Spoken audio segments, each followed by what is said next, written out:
हाँ, मेनली हम लोग बोल सकते हैं कि आइसोमेरिज्म का दो पार्ट है, एक स्टीरियो आइसोमर है और दूसरा क्या है, स्ट्रक्चरल आइसोमर है, राइट। तो अब ये सोचना है कि स्टीरियो आइसोमर हो या स्ट्रक्चरल आइसोमर हो, दोनों को स्ट्रक्चरल आइसोमर को कितने पार्ट में डिवाइड किया गया है। तो मैं एक बार समराइज कर देता हूँ। आइसोमेरिज्म का दो पार्ट है, एक स्ट्रक्चरल आइसोमर, दूसरा स्टीरियो आइसोमर। स्टीरियो में दो पार्ट आएगा, ज्योमेट्रिकल एंड ऑप्टिकल, है ना। और स्ट्रक्चरल में बेसिकली हमारे पास है कौन कौन, चेन आइसोमर्स, पोजिशनल आइसोमर्स। मैं लिखते चले जाता हूँ।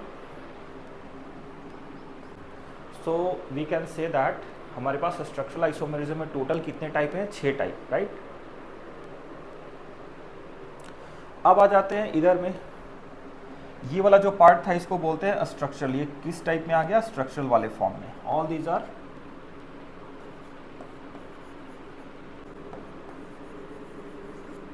Conformational. So division I think हो गया proper. Any problem till here?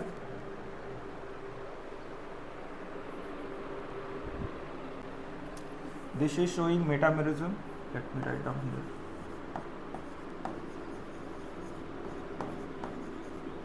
Metamerism. So structural में टोटल कितने टाइप हो गए, 6 टाइप।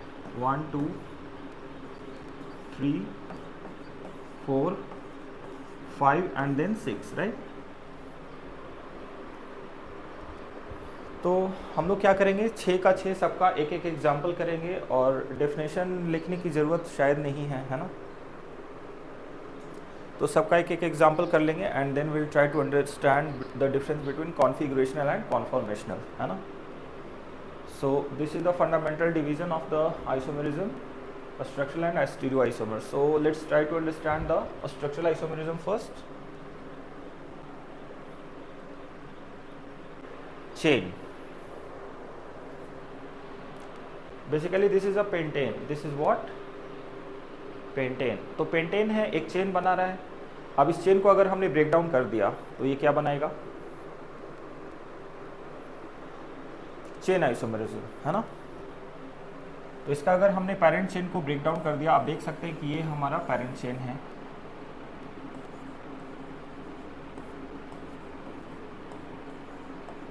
हमने इसको अगर ब्रेक डाउन कर दिया तो these two will be called as structural isomers. So let us consider this is A and this is B.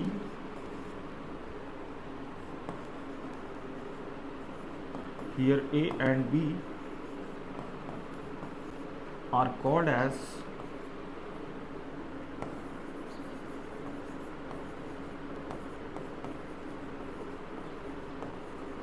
structural isomers, right?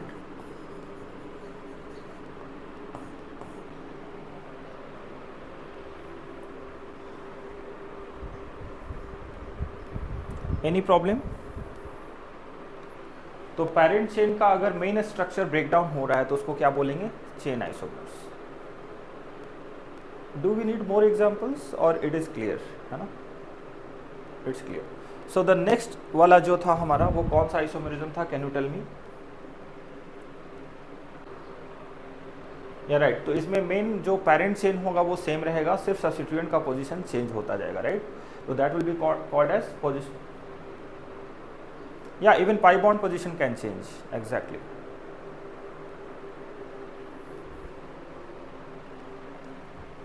सो यहाँ पे एग्जांपल ले सकते हैं हम लोग इस तरह से, राइट। तो इसका नोमेनक्लेचर क्या आएगा, कैन यू टेल मी?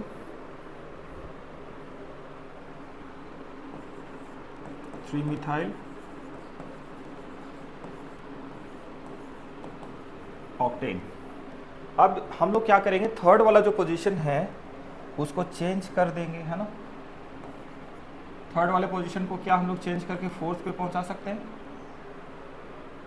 तो ये वाला जो सब्स्टिट्यूएंट है इसका पोजीशनिंग हम लोग चेंज करके यहाँ पहुँचाने वाले हैं, है ना। And we will say the upcoming compound as positional isomer of the existing one, right. ठीक है, इसको काउंट कर देंगे पहले नंबर ऑफ कार्बन एटम, उसके बाद देख लेंगे पेरेंट चेन का क्या हो रहा है ना। हमने चेंज किया ही नहीं है तो चेंज होने का सवाल ही नहीं है ना। 8 कार्बन पहले से था और अभी भी कितना है, 8 कार्बन ही है, right. There is no change in parent chain as we can see here, right. चलिए तो पैरेंट चेन को मैं हाईलाइट कर देता हूँ। देखिए ये हमारा पैरेंट चेन है या नहीं। पैरेंट चेन में 8 कार्बन पहले भी था, अभी भी 8 कार्बन है, और यहाँ पे भी देखिए कि पैरेंट चेन हमारा वही है, there is no change at all. So सिर्फ पोजीशन चेंज हो जाने से ये क्या हो गया, पोजिशनल आइसोमर हो गया, राइट। तो this will be called as 4 methyl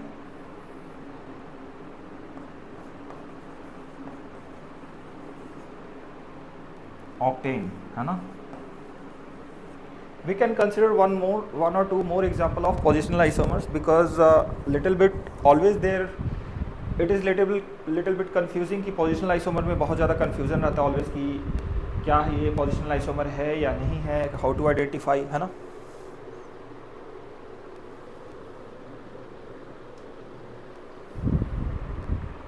या सब्स्टिट्यूएंट में भी हो रहा है, फंक्शनल ग्रुप में भी होगा, है ना। So, should we consider one more example? कौन सा फंक्शनल ग्रुप प्रेजेंट है इसमें, alkene, right. Alkene is a standard functional group according to the priority list. इसका प्रायोरिटी काफ़ी नीचे आता है, बट पोजीशन इसका चेंज कर सकते हैं, है ना।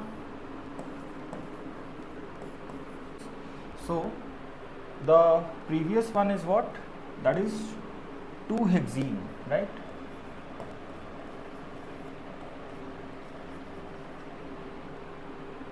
हेक्सीन, और नीचे वाला जो स्ट्रक्चर है वो क्या है, 3-हेक्सीन। क्या है, I hope you are getting it.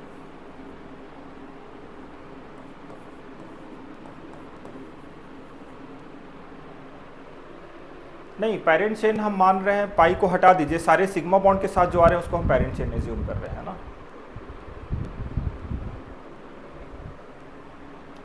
ऐसा सोच सकते हैं कि पेरेंट चेन सेम है और फंक्शनल ग्रुप का पोजीशनिंग चेंज हो रहा है from here to here, right. We can consider some more example, so there is no need to worry. Hexane, है ना। This is 3-methoxyhexane and we can say that they are positional isomers, है ना। They are what? Positional isomers, exactly. So I hope you are getting it.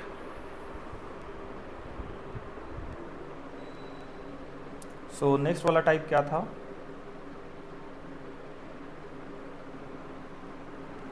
Functional isomerism, right. Okay, functional isomerism, ठीक है।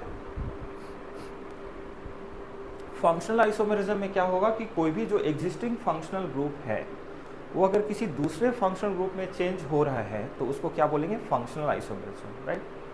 कोई भी example ले सकते हैं, जैसे फॉर एग्जांपल अगर कोई ईथर कंपाउंड है, dimethyl ether is getting converted into ethanol, क्या हो सकता है बताइए, sorry, dimethyl ether is getting converted into butanol, right. Diethyl ether is getting converted into butanol, so that will be considered as functional isomerism, right?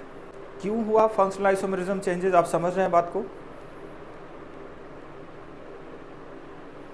दोनों का ancestration factor कितना है, 0. There is no pi bond, there is no cycle, so diethyl ether is getting converted into butanol is a very good example of functional isomerism, है ना।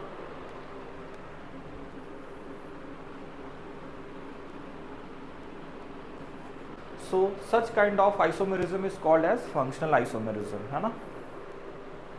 हम लोग देख सकते हैं कि दोनों का मॉलिक्यूलर फार्मूला सेम है। क्या है मॉलिक्यूलर फार्मूला, बता सकते हैं, C4H8O,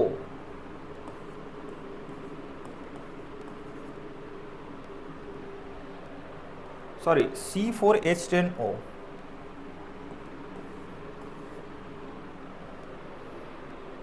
क्या है मॉलिक्यूलर फार्मूला दोनों के लिए,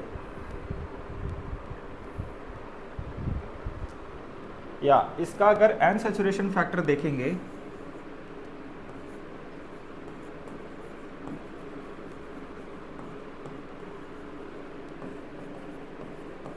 या दोनों का कितना है, दोनों का यूएफ कितना है, अनसैचुरेशन फैक्टर 0। दोनों का अनसैचुरेशन फैक्टर 0 है, इसका मतलब दोनों में कोई पाई बॉन्ड नहीं है और दोनों में कोई साइकिल नहीं है। तो यूएफ 0 होने का मतलब ये होगा कि there is no cycle, there is no pi bond, right. So I hope you are getting it. So should we consider some more example?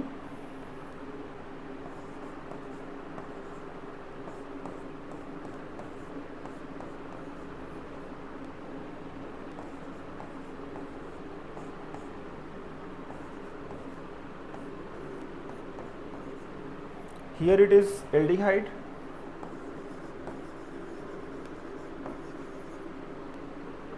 this contains alkene plus alcohol, but they are functional groups of each other. In fact, they are tautomers.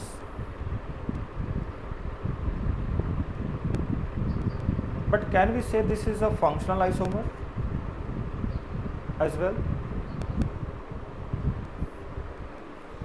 This is a good example now. This is अगर multiple choice में आता है तो ये इसको तो बोलेंगे ही tautomer से, ऑफिशियली ये टॉटोमर है। बट यहाँ पे आप देख सकते हैं कि aldehydic functional group is getting converted into alkyne plus alcohol, मतलब एल्डिहाइडिक फंक्शनल ग्रुप पहले था और वो अल्कोहल में चेंज हो चुका है, right. So can we say these are the functional isomers as well? Definitely we can say that they are functional isomerism, they are performing functional isomerism, right? Okay, so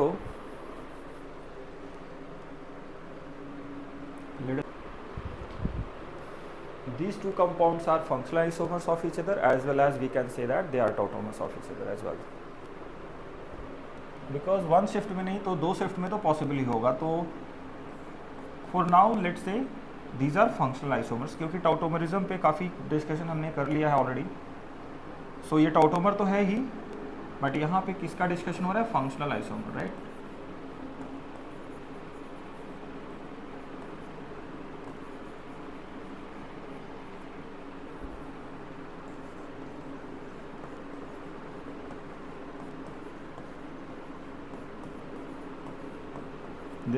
this contains carboxylic acid,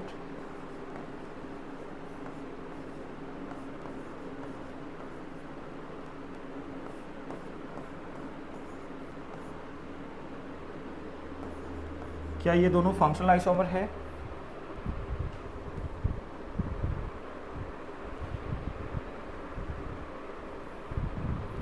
These two are functional isomers because एक में carboxylic acid है, दूसरे में ketonic group है।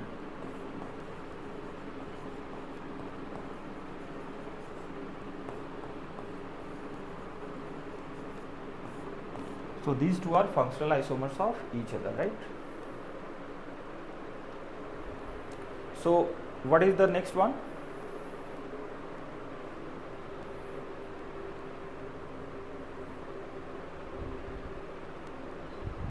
Tautomers, right?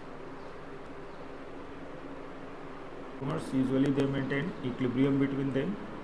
बाकी का कुछ guarantee नहीं कि वो इक्विलिब्रियम मेंटेन कर रहा है या नहीं, but tautomers yes they do maintain an equilibrium, है ना। So these two compounds are performing tautomerisation, and tautomerisation के लिए कंडीशन एक बार फिर से रिवाइज कर देंगे। Condition for tautomerisation is minimum 1 alpha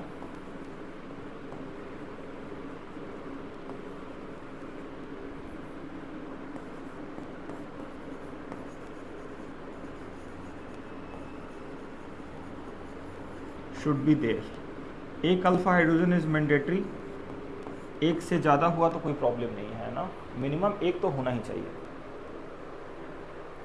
minimum एक मैंडेटरी है, एक से ज़्यादा हुआ तो कोई दिक्कत नहीं है, मिनिमम एक अल्फा हाइड्रोजन होना जरूरी है। So the next one was, tell me the next one, metamers. तो मेटामेरिज्म में क्या होगा? वैलेंसी 2 होना चाहिए। तो कौन कौन से फंक्शनल ग्रुप हो सकते हैं? इम्यूनो हो सकता है, या फिर ईथर हो सकता है, या अलग अलग दूसरे भी फंक्शनल ग्रुप हो सकते हैं, राइट। क्या कीटोनिक ग्रुप हो सकता है मेटामेरिज्म में? कीटोनिक भी हो सकता है क्योंकि वो भी बाइवैलेंट है।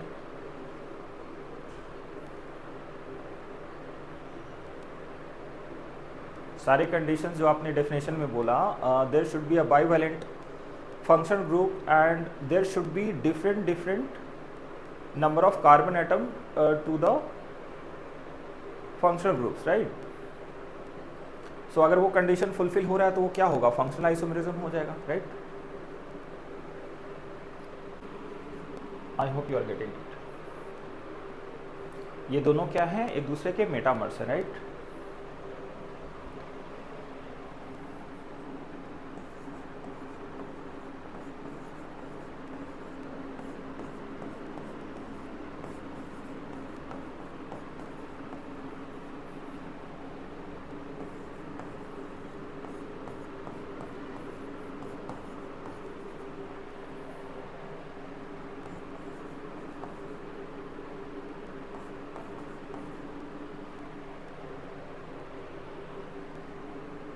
क्या एक दूसरे के मेटामर हैं ये दोनों? Yes, they are metamers of each other. तो हम देख पा रहे हैं कि कीटोनिक ग्रुप में भी हो रहा है, ईथर में भी हो रहा है। क्या इसी तरीके से एमिनो ग्रुप में हो सकता है? वैलेंसी जिसका 2 हो, तो नाइट्रोजन पे ऑलरेडी एक हाइड्रोजन ऑक्यूपाइड है, तो उसके पास वैलेंसी तो 2 ही बचा ना। Nitrogen, basically nitrogen is trivalent, nitrogen का वैलेंसी 3 होता है ना। लेकिन नाइट्रोजन पे एक हाइड्रोजन डाल दिया तो उसका एक वैलेंसी तो कंप्लीट हो गया, तो बचे कितने वैलेंसी? 2।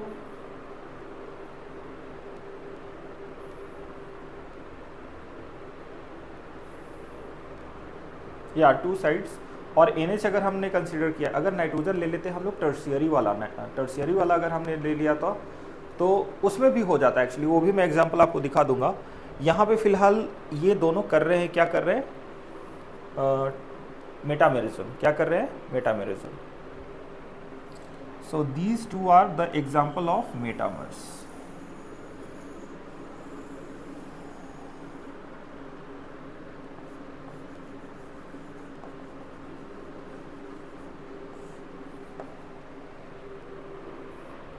और ये दोनों भी क्या हो गए? Metamers, right.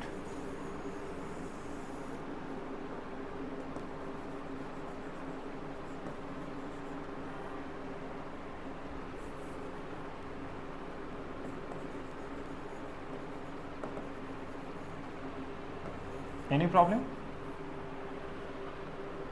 तो मेटामेरिज्म में डायावैलेंसी चाहिए और बाकी कुछ ज़रूरत नहीं है, वो मेटामेरिज्म परफॉर्म करेगा, है ना। एक एग्जांपल और ले ले क्या?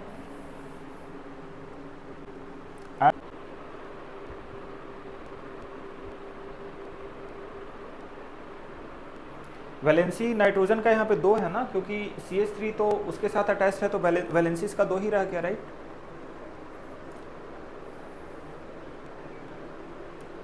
या हाँ, मतलब यहाँ पे देखिए कि एक साइड में 2 था और यहाँ पे इधर 3 हो गया, दोनों साइड में, है ना। इधर आप देख सकते हैं कि इधर पहले से 4 था और ये चेंज होके 3 हो चुका है, तो they are metamers of each other. Positional नहीं बोल सकते इसको क्योंकि मेन चेन का स्ट्रक्चर सेम नहीं है, right. If you want to write down some positional isomers तो हम लोग क्या करेंगे? NH2 को एज अ सब्स्टिट्यूएंट लेना होगा। क्या लेना होगा? NH2 को एज अ सब्स्टिट्यूएंट। तो कंफ्यूजन कभी कभी अराइज हो जाता है कि ये पोजिशनल आइसोमर क्यों नहीं है, बिकॉज मेन चेन का स्ट्रक्चर सेम नहीं है ना।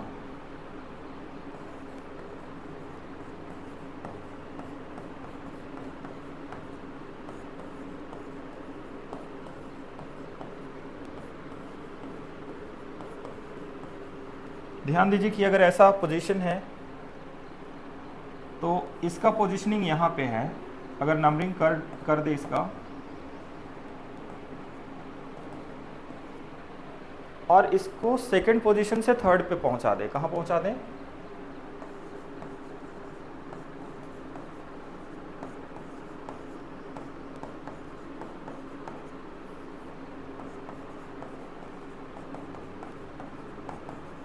थर्ड पे पहुंचा दे तो क्या हो जाएगा इसका?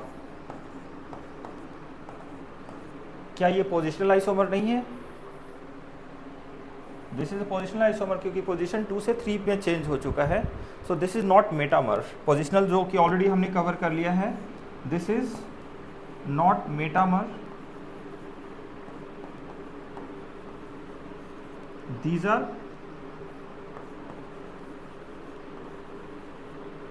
they are actually positional isomers, right?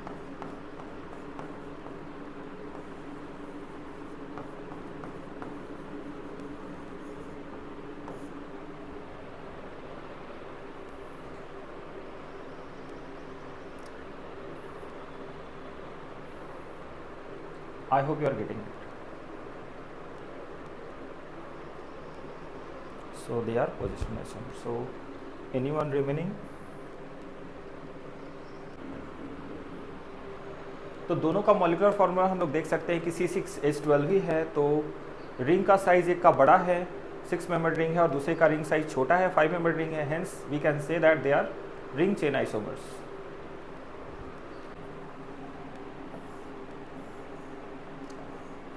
Not necessary exactly. 3 4 5 6.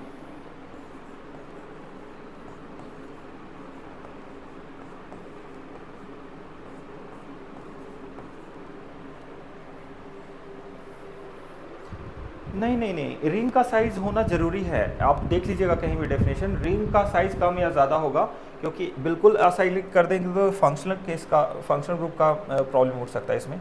1 2 3 4 5 6. इसमें देखिए साइकिल एकदम गायब कर दिया है ना. हाँ, later on definitely will come to this point, है ना. इसमें लेते हैं. अरे ले रहा तो ठीक है, कोई दिक्कत की बात नहीं है ना. तो ये हो गया रिंग चेन आइसोमरिज्म, है ना. गुड. सो रिंग चेन आइसोमरिज्म हो गया, है ना.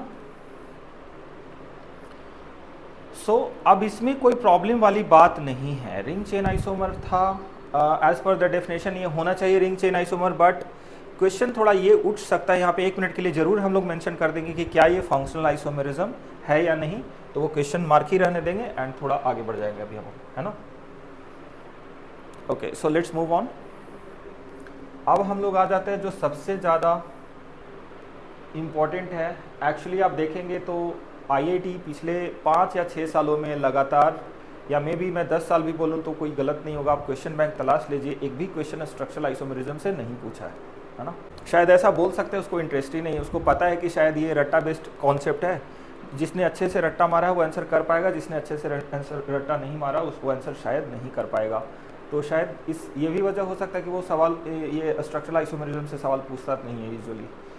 एक आध सवाल अगर पूछ लिया तो बोल नहीं सकते, बट यूजुअली नॉर्मली वो सवाल नहीं पूछा है इन स्ट्रक्चर वाले पार्ट से, है ना. मेनली उसका फोकस कहाँ पे है, स्टीरियो आइसोमरिज्म पे. कहाँ पे है फोकस. और स्टीरियो आइसोमरिज्म से मोस्टली हर साल वो सवाल पूछता है without any gap. Every year if you will search the question bank of JEE past 20 years, mostly each and every year you will find that there is at least one question. एक तो रहेगा ही रहेगा, एक से ज़्यादा भी रहेगा. कभी कभी 4 5 क्वेश्चन रहते हैं. डायरेक्टली नहीं तो इनडायरेक्टली. डायरेक्टली आइसोमरिज्म से पूछेगा, नहीं तो मैकेनिज्म में डाल देगा, नहीं तो हाइड्रोकार्बन में डाल देगा. किसी भी चैप्टर में इनडायरेक्टली बोलेगा comment about what will be the stereochemistry of the final compound. It will be cis or trans. Optically active होगा प्रोडक्ट या फाइनली ऑप्टिकली इनएक्टिव होगा. तो आइसोमरिज्म से सवाल डायरेक्टली पूछा जाएगा ऐसा कोई ज़रूरी नहीं है. Are you getting my point.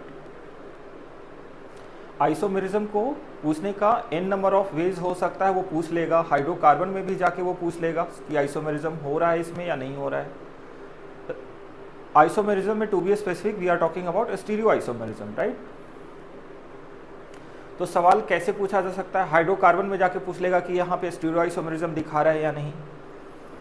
वो एल्डिहाइड एंड कीटोन में जाके पूछ लेगा कि यहाँ पे सिस एंड ट्रांस ज्योमेट्री दिखा रहा है या नहीं, राइट. और कहाँ पूछ सकता है, डायरेक्ट आइसोमरिज्म में पूछ सकता है कि यहाँ पे सिस एंड ट्रांस आइसोमरिज्म दिखा रहा है या नहीं, है ना. ठीक है.